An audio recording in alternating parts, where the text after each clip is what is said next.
eat, I get bloated. I don't eat, I get bloated. I drink water, I get bloated. For the longest, it felt like I was always bloated. I always had some type of issue with my stomach. I couldn't enjoy foods and I was just impatient. Little did I know was that my actual gut barrier was damaged, which ultimately led me to severe depression and just angst to find out exactly what I needed to do in order to make myself feel better. Welcome back to the Mindful Spoon. In this video, I'm going to be talking about my current good gut health routine. These are things that I've been doing recently that have been really making a difference. I know a couple weeks back I talked about celery juice and how much that had been helping my morning reflux. I did continue doing that, by the way. I did want to update you guys on that. And the celery juice did seem to help my morning reflux by a ton. However, after drinking celery juice for a month, I did still find myself having gut sensitivities, food sensitivities, and bloating. And as most of you guys don't know, I'm currently in school for a holistic nutritionist certification. The past couple weeks of school have been insane and I have been learning so much. So I want to share with you everything that I've been learning in my certification and what's really helped me. Number one is make breakfast the most important meal of the day. Now, it took a lot of trial and error for me to figure out that the reason why I was having such bad morning reflux was because I was eating super late.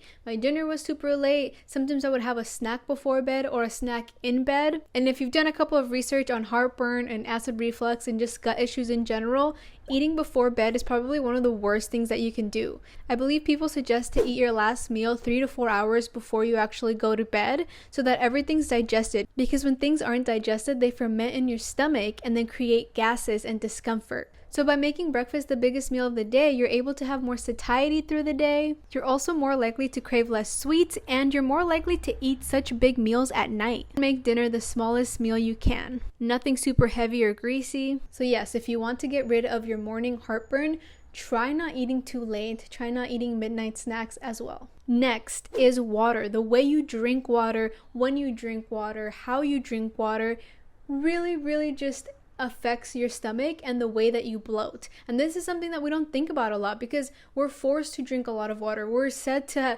in order to lose weight, we have to drink a gallon of water every single day. There was actually a 2022 study where scientists found out that people who drank more water had less gastrointestinal infections and inflammation. Now, how do you drink water in order to avoid bloating? Well, what's really helped me is drinking water 30 minutes before a meal or an hour and a half after a meal. Now, this might sound really crazy, but if you do it, you will see the difference. You will see that your food digests a little more.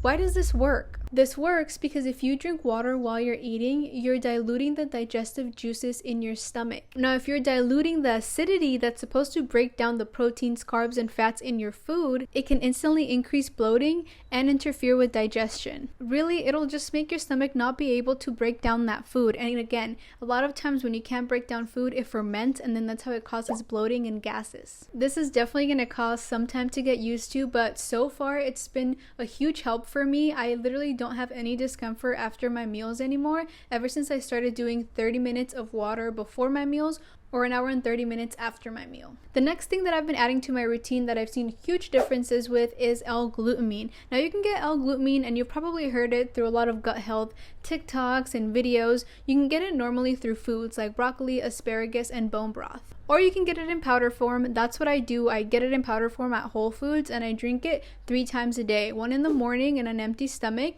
one in the middle of the day, and then one at night, right before I go to bed. Right before you go to bed and when you wake up is the most important time because your stomach isn't busy processing things and it's able to fully absorb the powder you take in. I think I've talked about this before, but L-glutamine is pretty much known to soothe your stomach and ease the intestinal wall of the gut. And the reason it does this is because it's actually the fuel or the food that the gut needs in order to create strong barriers. Now, if you don't have a strong gut barrier, what happens to a lot of people is that they develop leaky gut syndrome, which means that the intestinal wall has holes in it. And this can actually cause a lot of discomfort and carry a lot of the food particles in the gut to the outside, to the bloodstream. Now, in order to close those holes in the intestinal wall, you have to start strengthening and making the intestinal barrier strong. Making the mucus lining strong by drinking more water, by drinking more things like bone broth. It's actually been said that L-glutamine is one of the most effective ways to heal gut linings. and can help those with leaky gut or malabsorption of nutrients or even IBS or Crohn's disease. Usually it's recommended to take it for 10 days straight, so I'm so far a couple days in. I'm probably halfway in right now, and I'll be doing it 3 times a day for the next 4 or 5 days. Now remember when I said that one of the times that I take L-glutamine is at night? Well, I also take my probiotics at night, and there's such a big importance to take probiotics either early in the morning or at night. Now the reason why it's more preferable to take them at night is because if you drink them in the morning, even if it's in an empty stomach, a lot of people follow probiotics by drinking coffee or some type of lemon water or something else that's like a little bit more dilutive, a little bit more like destructive to the actual probiotic you're taking. So I've been taking my L-glutamine and my probiotics at night. This gives the bacteria and the probiotic to be able to divide, to hang around in the gut a little bit more, and potentially get integrated into the gut, which is exactly what we want when we take probiotics. So that's pretty much all I've been doing as my current good gut health routine. Every morning I just take my L-glutamine, I wait 30 minutes after taking it, I start my breakfast, I eat my breakfast, make sure to eat like a heavy breakfast. In the middle of the day, I do my lunch. I either drink water 30 minutes before or an hour and a half after. Then I move on to my night routine, which would be my dinner. I don't have anything too big, and if I do happen to order something big, if I go out to dinner or if I make something that's on the bigger side, heavier side, I make sure to eat probably half of what I would normally eat. And then before bed, I drink my L-glutamine with my probiotics. Then I pretty much just call it a night. So if you guys have any questions about the way that I've been doing things recently, how I've seen these amazing results, I literally do not get the same pains and aches I get right after I have my meals. I feel a lot more at ease. I do feel like I have to schedule things in, like my water in between my meals, just because I want to make sure that I have it 30 minutes before. If you guys are interested more about my learnings within my holistic nutrition certification that I've been doing for the past couple months, please let me know, because I can definitely let you guys into some really deep, informative tips that you can do at home that can help you heal your gut, allow your gut to absorb nutrients better so you can feel amazing every single day. Follow our Instagram and our TikTok for more content throughout the week, and I will see you guys on my next one. Bye! I just wanna love you, just wanna